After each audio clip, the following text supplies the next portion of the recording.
Racing on Saturday takes place at Hollywoodbets Durbanville, the 30th of September, last day of the month. And what a program, what a 9-race program we have in store for you. We've got two Group 3s on offer, the Hollywoodbets Matchroom Stakes and the Hollywoodbets Diana Stakes. And we're looking forward to those contests. Charles Dickens back in action alongside Give Me a Prince. And we'll see how Charles Dickens goes. Shortest favourite, so I think you'll see all weekend. And he's been priced up at around 2 to 10. I'm joined by Alistair Cohn on the line. Alistair, how are you doing? It's quite a big race here. Quite a big racing weekend for racing fanatics. Yep, the Arc de Triomphe on Sunday as well, but we've only got the big matter of Charles Dickens on Saturday, as you mentioned. Yeah, hello Raheel, hello to all the viewers. I trust all is good, and it's a lovely card. If anyone's in Cape Town on the day, I don't think there's too much else to do in Cape Town. I think the weather is a little bit dicey in the morning, but it should clear as the day goes on, which is obviously wonderful news. It is their marquee race day at Hollywoodbets Durbanville. The Matchroom Stakes has always been the big attraction, and if last weekend at Hollywoodbets Durbanville was anything to go by, I'd expect more this weekend. It was a fantastic day out last Saturday, even though it was a long weekend, and even though the wind picked up and it was pretty cold, if the rain does sort of vanish by 10, 11 o'clock like it's expected to any viewers out there that are in the Cape, get down as you don't want to miss seeing Charles Dickens. And not to take anything away from Give Me a Prince as well. It's a wide open card. That jackpot carryover that starts in race 5, that's my suggested bet. If you catch that, you've done very, very, very well. I'm looking forward to it. Should pay well. All the exotics should pay well. Well, let's get into it. Race number 1, 20 past 12, 1,400 meters, a trip, maiden plate, and this does look to be quite a nice maiden, and it could possibly be a form line that you want to follow in time to come. Tenango, your 22 to 10 favorite, 9 to 2 about Celtic Chief, 9 to 2 Magic Verse, 7 to 1 about Stars in Heaven, 8 to 1 and Better Bar. Those now, this horse, Celtic Chief, obviously a well-bred son of Vercingetorix, 3 million rand purchase, and I think he'll only improve with that debut experience. And I'm gonna be with him. I think he'll go very, very close to winning despite the deep draw. He's a beautiful horse, Raheel. In terms of conformation, he looks the part. You can see why Platinum Racing paid 3 million for the son of Vercingetorix. He's an absolute ripper to look at. I looked at him closely on debut because I heard that he was that he had quite good looks. He finished in front of number 1 Stars in Heaven on that run. I'd anticipate that will remain the same, obviously with Celtic Chief having scope to improve. You can make the argument that Stars in Heaven was only having his first run in Cape Town, so he could also step up with that run under the belt, and from a good draw, not inconceivable that he does. But I think number 10 Celtic Chief, as you say, has got more to come. This is a hot maiden because I think there are horses all over the place that are ready to win. I expect big improvement from number 2 Lord Say, although coming back from a big long layoff behind Cabona Lasedi last time out. I think that can improve. I don't know about win. Well-bred son of Oasis Dream. Tenango ran into trouble from draw 1 last time. It's one of those things where the whole field came across. Well, not the whole field came across, but 2 horses came across, and Aldo de May had to switch out at a crucial stage. So Tenango is bound to get close. 4 Montlacier has also got a scope to improve. I like the look of 5 guarding the wall as a horse. I'd watch out for him next time out because I don't think he can win this time. And 4 Jacks has also got a bit of a reputation, funny enough. JP van der Merwe rides for Justice Eighth, but again, I don't think that he can turn over Celtic Chief. 11 Magic Verse also got to have every chance. I know that I'm not simplifying matters by dicing out a whole lot of numbers here, but I think number 10 Celtic Chief will take the bragging rights in race number 1. But all in all, a race that I think will give you a lot of clues and potentially winners for next start. Yeah, Celtic Chief, quite some nice value at around 9 to 2 to get your day started. Race number 1. Moving along to race number 2, 1,400 meters, a trip, a maiden plate, which will be the start of the bar pot, and the off time is 5 to 1. 1,400 meters now. Lindbergh is the 28 to 10 favorite. It's Foudre at 3 to 1, 11 to 2 about Moremi George, who's found some support from around 8 to 1 in the market.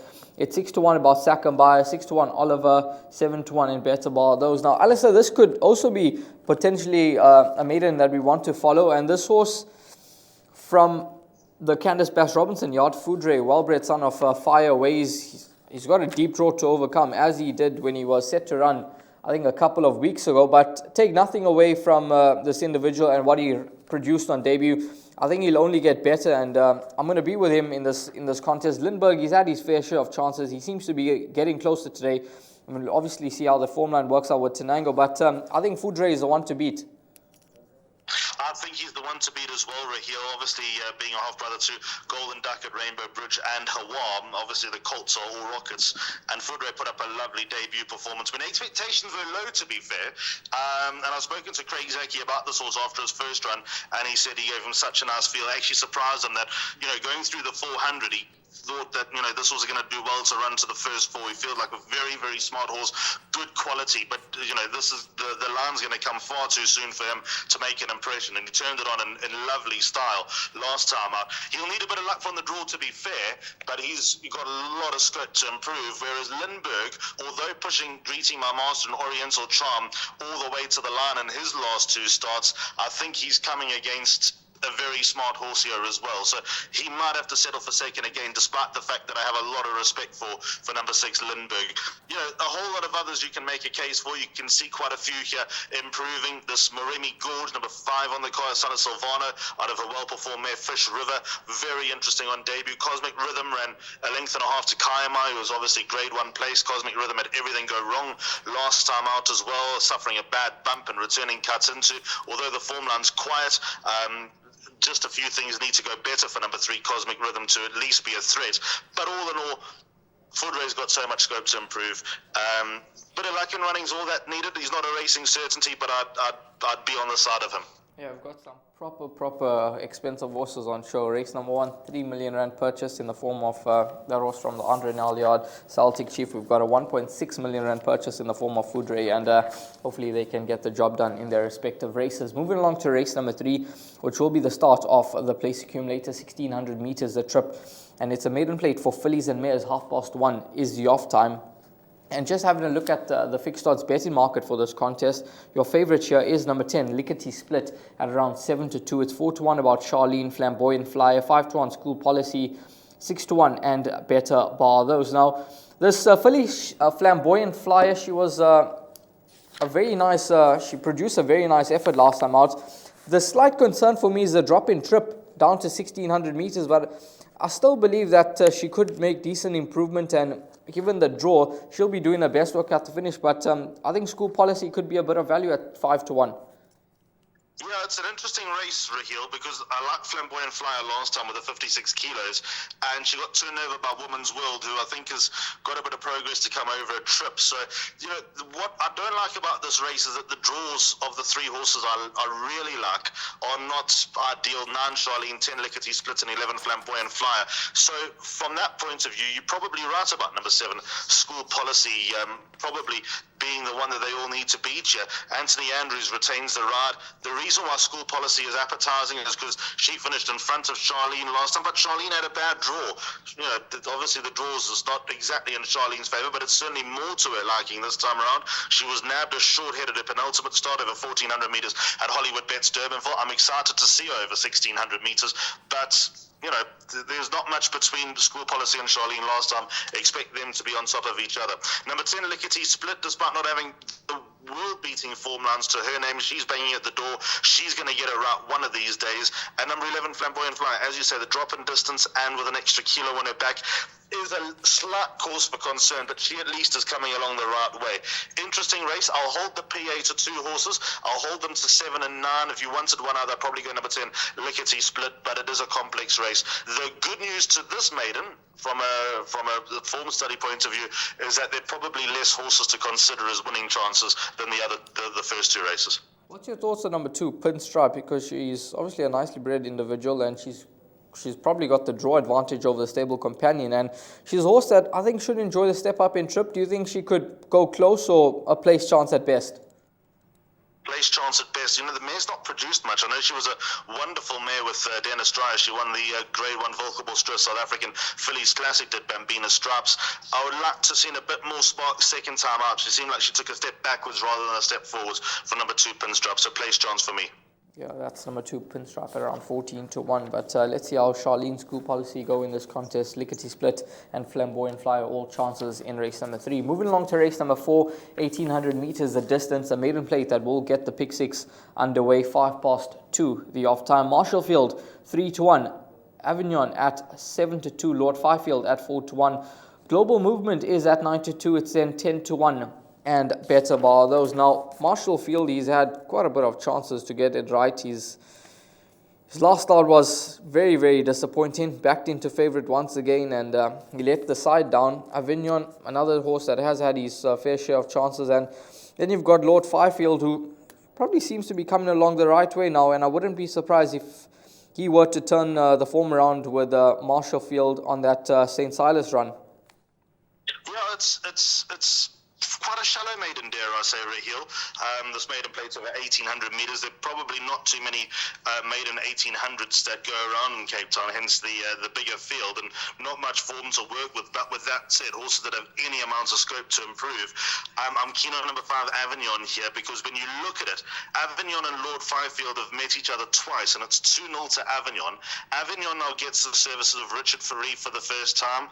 Son of Master of My Fate, ran a nice race over a mile last time, not been this trip before, but judging by the step up last time over 1,600 metres, I wouldn't be put off. He also had a dodgy draw last time out, and he hung out over the closing stages.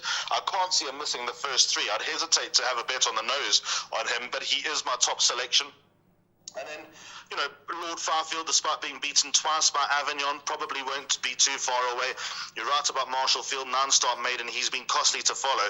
I remember when Keegan de Mello rode him at Hollywoodbets Kenilworth, that was on when he ran 4th. So when was that? The 19th of April. He was so unlucky, and he looked like a winner in waiting coming out of that run. Looked like they got to the bottom of him, going that 2,000-metre trip. Had the race been another 100 metres, Marshall Field wouldn't have been a maiden anymore, but he's not really built on that run. I don't know if the blinkers are really working with the Son of Ideal World. He remains interesting. He remains a chance.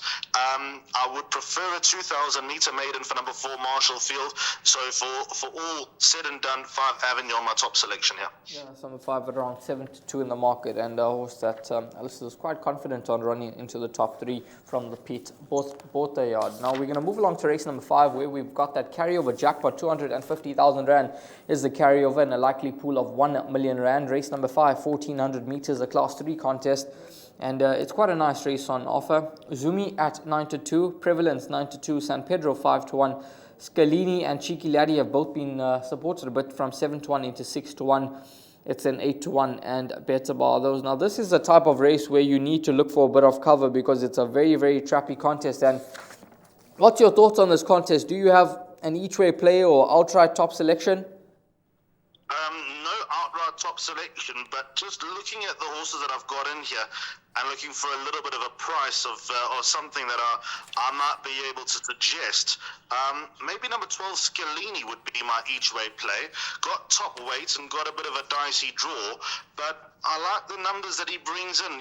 As anti-penultimate start, he returned from a 2-month break, probably needed it. That was in very wet condition. He also returned, severely cramped, and also brushed the rail. So he obviously lost all his momentum when that happened, and spat the dummy out and had nothing to come. He comes off a similar break this time around, but there's 2 runs out of that, especially the run to Gainsford, who had a successful winter. I think he's a bit of a mudlark, Gainsford, but the point is he had a very successful winter.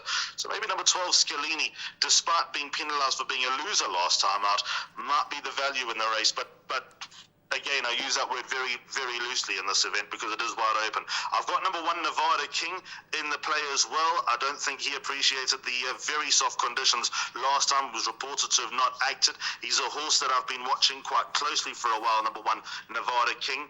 Number 4's in there as well. Zumi, obviously 3-year-old, lightly raced, any amount of scope to improve. For 101, got a bit of small black top as a 2-year-old. 5, Prometheus. He could be dangerous, number 5, Prometheus. Stable companion to Scalini. Rachel Vinegar takes the 1.5 kilos off the back. Strictly at the weights, Prometheus should get quite close to Scalini, but I think Scalini might just have his number, although narrowly. 7, Prevalence, stayed on very strongly last time out. He was the eye catcher in that race. He had no right to run less than a length behind World's Best going through the final 400, but he did. So on that run, he's appealing. We've spoken about 12, and then my other inclusion is number 14 on the card, Cheeky Laddie. Craig Zaki takes the ride. Draws obviously no good. Was good in Durban, obviously from a famous family, more famous for their fillies than their colts, the All is Secret form, the family. But number 14, Cheeky Laddie, at least for consistency, not one to rout out. And if you want a bit of an omen, I've just got a message from Craig Zaki right now asking, can I have a lift to Fairview? The answer to that is no, I'm not there. Number 14, Cheeky Laddie. Maybe it's a sign there at around 6-1 in the market. It's going to be the biggest sign I've ever seen. Yeah, it's got to. Just as you speak about him, you get the text. So yeah, that's definitely something to take note of there. Number 14, Cheeky Laddie. Deep draw to overcome, but he's a horse to keep an eye on in race number 5. Moving along to race number 6. The first of our Group 3s on the day, 1400 meters, the trip Hollywoodbets Matchroom Stakes. And we see Charles Dickens back in action. He's at 2-10, as I mentioned earlier, after his win in the Hollywoodbets Gold Challenge, beating Al Mutana. It's Gimme a Prince at 7-2 after here things go awfully wrong in the Mercury Sprint last time out when he was the odds-on favourite and the horse that they all had to beat. It's then 20-1 and better bar those. Maybe it's a sign for Gimme a Prince, Alistair, that Craig has given you, has sent you a text there. Yeah, I mean, who knows what the omen is, but there's got to be some omen involved. But can he beat Charles Dickens? I have all the respect in the world for Gimme a Prince. He had such a good last season. 2 Grade 1 wins. Charles Dickens likewise also plenty Grade 1 wins, winning the Hollywoodbets Cape Guineas, also going on to win the Hollywoodbets Gold Challenge, so 2 Grade 1 wins his way as well. It's a free hit for Gimme a Prince. But then Charles Dickens will turn around and say, it's also a bit of a free hit at Gimme a Prince, because what reason do either of these horses have to be popping? What reason do either of these horses need to really go out guns blazing with a bigger picture in mind, with Gimme a Prince having options? I have a feeling they're going to have a tilt to the Lombard King's Plate this year, because I think the belief is that he deserves a crack over a mile at weight for age level off his rating of 130. If that doesn't work out, thankfully the Cape Flying is on World Sports Betting Cape Midday, so there's actually little to lose in Gimme a Prince this summer, whereas Charles Dickens has got plenty to lose. But pound for pound, 1400 meters, who's the better horse? I'd say Charles Dickens. I can't see him getting turned over. I've read all of Candice Bass-Robinson's reports, just got to freshen him up and keep him happy. I don't think he's the most difficult horse to freshen up, because when I say there's not much to him, there's big imposing brutes of horses, and then you get lovely, well balanced, well put together, these masterpiece type of horses like Charles Dickens, who won't stand over a ton of ground, but obviously got all the attributes of being an athletic freak like he is. For me, I think number 3, Charles Dickens, will have the number of number 1, Gimme a Prince. He ought to. That'll be a popular opinion, I know. But I have a lot of respect for Gimme a Prince. And also, if you think to Gimme a Prince's plot through KZN's champion season, he also made his prep over 1400 metres in the Independence and Saturday Drill Horse Stakes, and had no luck in running from a deep draw and pushed Trip of Fortune all the way down to the line. So Gimme a Prince can acquit himself over this distance. But the bottom line is Charles Dickens has to run below par. Gimme a Prince needs to be at his best. And I'm not convinced that either will be 100% at their best. So it's definitely advantage Charles Dickens. Yeah, 1 and 3, those are the 2 horses that are likely to finish first and second. But Charles Dickens, he's an absolute superstar. He's an 8-time winner from 10 outings, and he'll look to add a Group 3 to his several status of a number of group wins. And let's see how he goes throughout the season and what races the yard have in mind for him. Moving along to race number 7. This is the Hollywoodbets Dinah Stakes, a Group 3 over 1400 meters for the fillies and mares.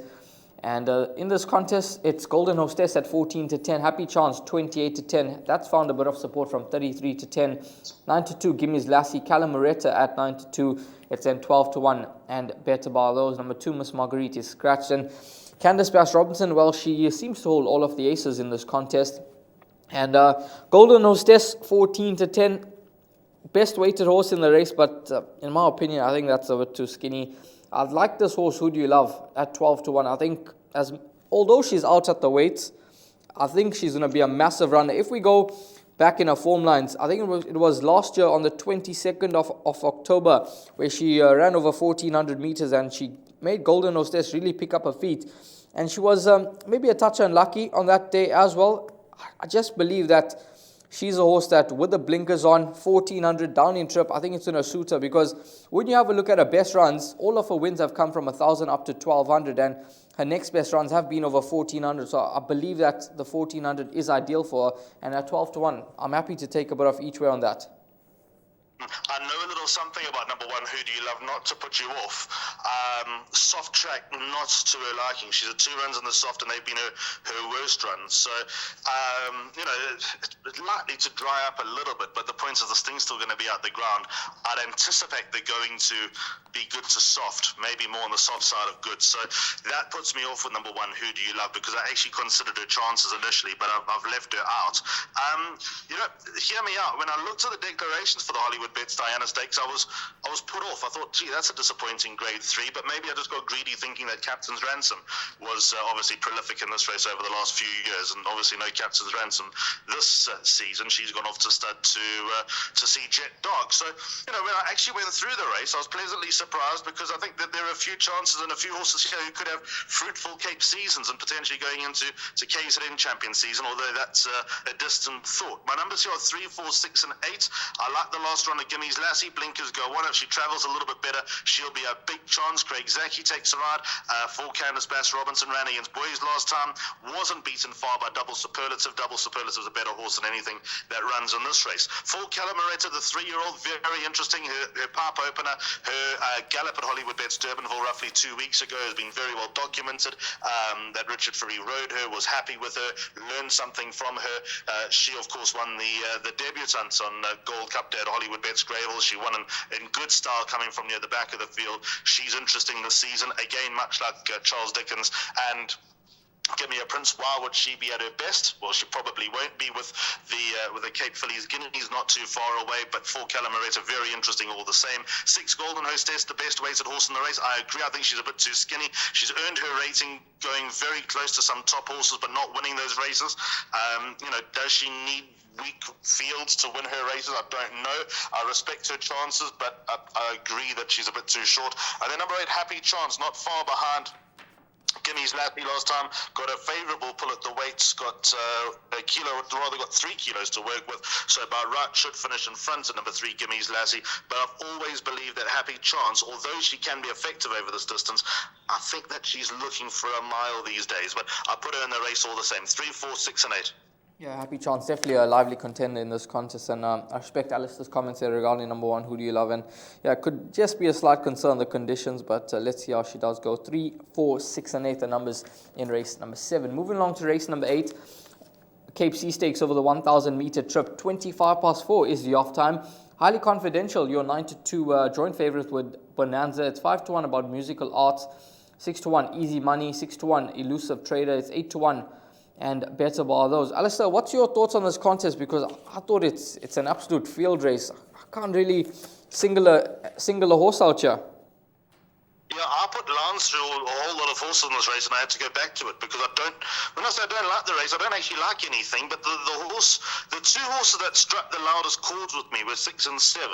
Highly confidential, coming back to 1,000 meters could be the key.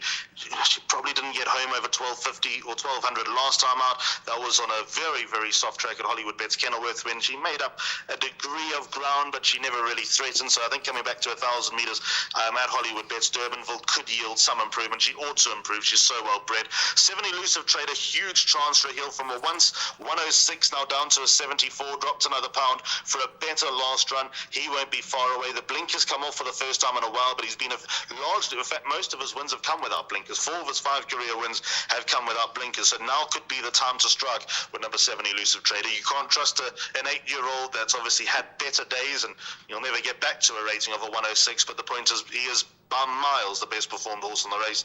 10 Wiley Jack, to my mind, ran a nice race last time. Craig Banton back on board for Andries Steyn. Andries' horses are hitting the boards more often than not at the moment, so I think he can go well enough. And then number 11 Bonanza, if he was drawn better, I'd probably tip him on top. Richard Ferry's going to have to, he is very good, but he's going to have to be very good on number 11 Bonanza. Good chance number 11 Bonanza, like I said, drawn better, my top choice, drawn out there, can win, not mad about the race.